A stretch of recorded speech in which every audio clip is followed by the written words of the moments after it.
మీ results ఎలా check చేసుకోవాలో ఇప్పుడు చూద్దాం. కీలో తప్పులుంటే అబ్జెక్షన్ రైజిస్ట్రేషన్ వల్ల మీ మార్కులు పెరుగుతాయి. పూర్తి వివరాల కోసం వీడియోని ఇప్పుడే చూడండి.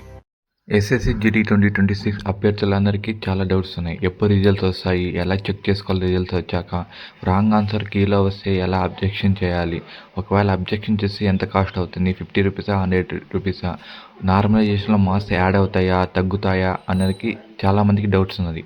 అవన్నీ ఈ వీడియోలో తెలుసుకుందాం. ఎస్ఎస్సి నుండి కీ షీట్ ఎప్పుడు రిలీజ్ చేస్తారని చాలామంది వెయిట్ చేస్తున్నారు. మనకి అఫీషియల్ డేటా ప్రకారం అయితే 1 నుండి 3 రోజుల లోపలే కీ షీట్ రిలీజ్ చేసే ఛాన్సెస్ ఎక్కువగా ఉన్నాయి. ఎస్ఎస్సి నుండి కీ షీట్ రిలీజ్ చేశాక ఎలా చెక్ చేసుకోవాలన్నది చాలామందికి తెలియదు. మనకు ఏదో ఒక బ్రౌజర్ గూగుల్ కానీ క్రోమ్ కానీ ఓపెన్ చేశాక మనం టైప్ చేయండి SSC.gov.in టైప్ చేశాక ఫస్ట్ వెబ్సైట్ వస్తుంది మనకు స్టాఫ్ సెలక్షన్ కమిషన్ అని.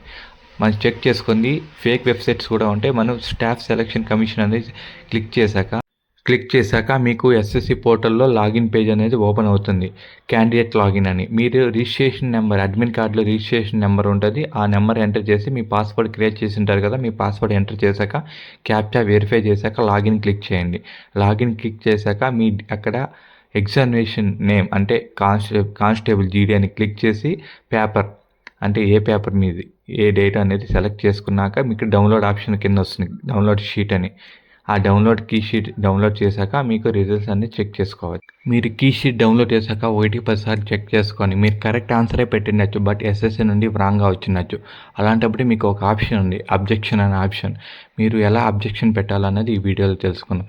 మీరు ఎస్ఎస్సి పోర్టల్ ఓపెన్ చేశాక క్లిక్ అబ్జెక్షన్ అని ఉంటుంది. క్లిక్ అబ్జెక్షన్ పెట్టాక ఏ క్వశ్చనో రాంగో, ఏ క్వశ్చన్కి మీరు కరెక్ట్ పెట్టారో ఆ క్వశ్చన్ని క్లిక్ చేశాక మీకు సరైన ప్రూఫ్ అనేది పెట్టాలి. అంటే మీకు ఎక్కడైనా చూసిన టెక్స్ట్ బుక్లో ఎక్కడ చూసింటారు కదా ఆన్సర్కి అది కరెక్ట్ అని, ఆ ప్రూఫ్ అనేది మీరు సబ్మిట్ చేశాక 50 రూపీస్ టు 100 రూపీస్ అనేది పే చేయాలి. మీరు ఎస్ఎస్సి వాళ్ళకి 50 రూపీస్ టు 100 రూపీస్ అని పే చేశాక వాళ్ళు వెరిఫై, ఒకవేళ మీరు కరెక్ట్ ఆన్సర్ అని ప్రూవ్ అయితే మీకు మీ 100 రూపీస్ 50 రూపీస్ పే చేసి ఉంటారు కదా, ఆ అమౌంట్ అనేది మీకు రీఫండ్ అవుతుంది.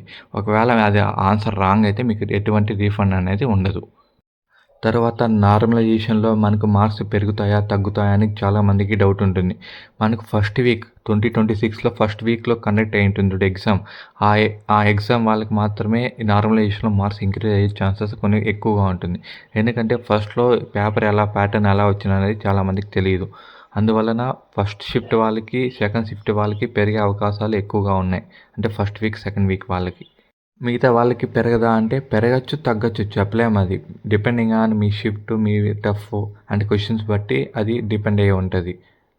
చాలామందికి ఇంకో డౌట్ కూడా ఉంటుంది, కీ షీట్లో వచ్చిన మార్క్సే ఫైనలా అని. ఫైనల్ కాదు, కీ షీట్లో వచ్చిన మార్క్స్ ఫైనల్ కాదు, జస్ట్ అనేది రిఫరెన్స్ మాత్రమే. మీరు కరెక్ట్గా వచ్చాయా లేదా, మీరు పెట్టిన మార్క్స్ అంటే మీరు పెట్టిన ఆన్సర్స్ అన్ని కరెక్ట్గా ఉన్నాయా లేదా చెక్ చేసుకునేదానికి మాత్రమే. మళ్ళీ దీనికి నార్మలైజేషన్ అనేది అప్లై అవుతుంది. ఆ తర్వాత ఫైనల్ రిజల్ట్ అనేది రిలీజ్ చేస్తారు. ఈ వీడియోను లైక్ చేయండి, అందరికీ షేర్ చేయండి, మా ఛానల్కు సబ్స్క్రైబ్ చేయండి.